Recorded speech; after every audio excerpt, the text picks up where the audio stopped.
अब आपने इन तीनों पैडल का इस्तेमाल जिस पैर से करना है मैं आपको बता दूं। जो लेफ्ट वाला आपका पैर है ये सिर्फ क्लच को इस्तेमाल करना है, इसके अलावा इसका कोई इस्तेमाल नहीं गाड़ी की ड्राइविंग में।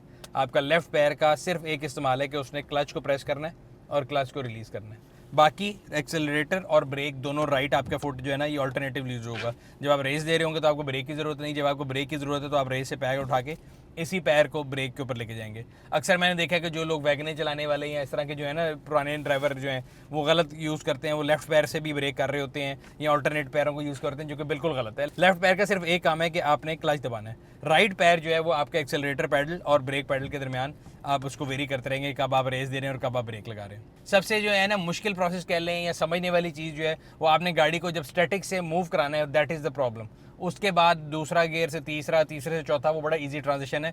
जब आपने समझना है, सीखना है, तो आपने इस प्रोसेस को बार बार करना है कि आपने गाड़ी को पहले गियर में डाला और पहले गियर से उसको स्टैटिक मूवमेंट से आपने उसको चलाना कैसे शुरू किया। पहला गियर जो है आपने एंगेज करना है। पहला गियर कहाँ पे होगा ये आपकी गियर नॉब पे लिखा हुआ है। अगर आपकी गियर नॉब नहीं होगी, अगर पुरानी होगी तो उसके ऊपर से मेटा होगा, तो मोस्ट प्रॉबेबली, मेरा नहीं ख्याल मेरा आज तक कोई ऐसी गाड़ी चली जिसका पहला गियर जो इसके अलावा किसी और जगह पे हो, एक्सट्रीम लेफ्ट टॉप के ऊपर आपका पहला गियर लगेगा। और ये मैं आपको सारा कुछ बता दूं, जो ही आपकी पाँवों की मूवमेंट भी है, हाथ की मूवमेंट भी है, आपकी आंखें जो हैं वो सड़क पे रहनी है, वो आपने नहीं हटानी कि जी मैं नीचे देख के गियर लगाऊंगा, ये ऐसा नहीं होगा। सो आपको जो कहते हैं ना एक टाइम के ऊपर मल्टीपल काम करने होंगे। मल्टीटास्किंग ये है कि जब आप सामने देख रहे हैं आपने यूँ क्लच दबाया और पहला गियर एंगेज किया, अब पहला गियर लगा दिया। अब आपने जो क्लच छोड़ना है ना, ये स्टैटिक से मूवमेंट की तरफ गाड़ी आ रही है और इसको अगर आप छोड़ेंगे एकदम छोड़ देंगे तो ये देखें गाड़ी झटका लेगी। ठीक है, आपने एकदम नहीं छोड़ना, ये क्लच जो छोड़ना है यही सारी गेम है। इसके अलावा गाड़ी सीखने में और कोई गेम नहीं, बाकी रोड सेंस की गेम है। तो सबसे इंपॉर्टेंट चीज़ आपको ये समझनी कि जब गाड़ी स्टैटिक से मूवमेंट में आती है ना, जो पहला गियर और क्लच छोड़ने का जो कम्बिनेशन है यही सीखने की चीज़ है। बाकी फिर दूसरे से तीसरा, तीसरे से चौथा बड़े आराम से हो जाता है। तो सबसे पहले मूव करने के लिए आपने करना ये है कि आपने गियर लगाना है, तो आप पहले क्लच दबाएंगे और गियर लगाएंगे। अब सारी गेम इस क्लच को छोड़ने की है कि आपने इसमें जल्दी नहीं करनी, आपने आहिस्ता आहिस्ता आहिस्ता क्लच से अपना पैर उठाना है और एक पॉइंट आएगा कि आपको लगेगा गाड़ी मूव करना शुरू की, तो उस टाइम पे आपने थोड़ी सी रेस बढ़ा देनी है। ये देखें ये, और आहिस्ता से अपना पैर उठा के क्लच से साइड पे कर लेना। दोबारा आपका ऐसे कोई काम नहीं है, मैं दोबारा करके दिखाता हूँ।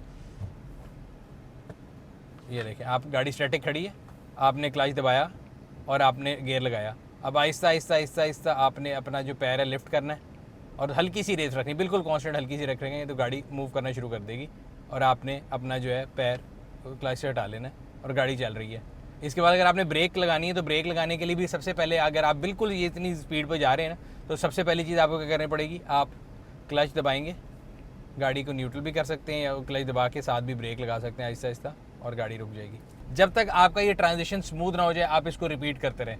आपका पहला गियर जो है ना ये सबसे इंपॉर्टेंट चीज़ है। अब इसको गाड़ी को रोकने के लिए सबसे इंपॉर्टेंट चीज़ ये है कि अगर मैं फ़ौरन ब्रेक लगा दूंगा और पीछे से कोई आके मेरे अंदर भी घुस सकता है, तो मुझे शीशों को देखता है जब भी ब्रेक लगानी है। पहली बारी भी जब आप गाड़ी चला रहे हैं ना, जब गाड़ी मूव कर गई है, जब आपने ब्रेक लगानी है तो आपने सबसे पहले ये देख के रखना है कि पीछे से कोई बंदा आपकी गाड़ी के अंदर आके हिट ना कर जाए। शीशों का इस्तेमाल करें, मेक श्योर करें कि पीछे कोई नहीं आ रहा। तो ये आपका पहला गियर, जब आपने इसको मास्टर कर लिया, आपने गाड़ी को रोकना है। तो आप अगर रेस से पैर उठाएंगे तो गाड़ी चल रही है बिल्कुल हल्की हल्की, अब आपने इसको बिल्कुल रोकना है, तो आप क्लच दबाएं और गाड़ी को न्यूट्रल कर लें।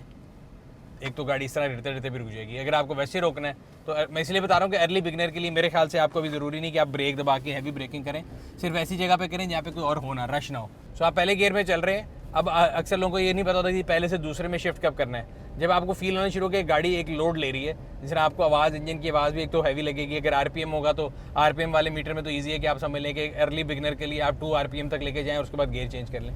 लेकिन अगर गाड़ी में आरपीएम नहीं है और आपको फील हो रहा है कि गाड़ी थोड़ी हैवी हो रही है, तो अब आपने करना ये है कि रेस छोड़ देनी है, अपना पाँव क्लच पे लेके जाना है, क्लच को दबाना है, दूसरा गियर एंगेज करके और आराम से उठा लेना है। इस बारी आपको कोई वो नहीं पहले की तरह आहिस्ता आहिस्ता आहिस्ता आपने उठा लेना है। लेकिन अगर आप एकदम झटका देंगे तो वो भी गलत है। अच्छी ड्राइविंग ये है कि आपने झटका महसूस नहीं होना चाहिए, आपके साथ वाले बंदे को बैठे हुए झटका फील ना हो कि आपने गियर शिफ्ट किया।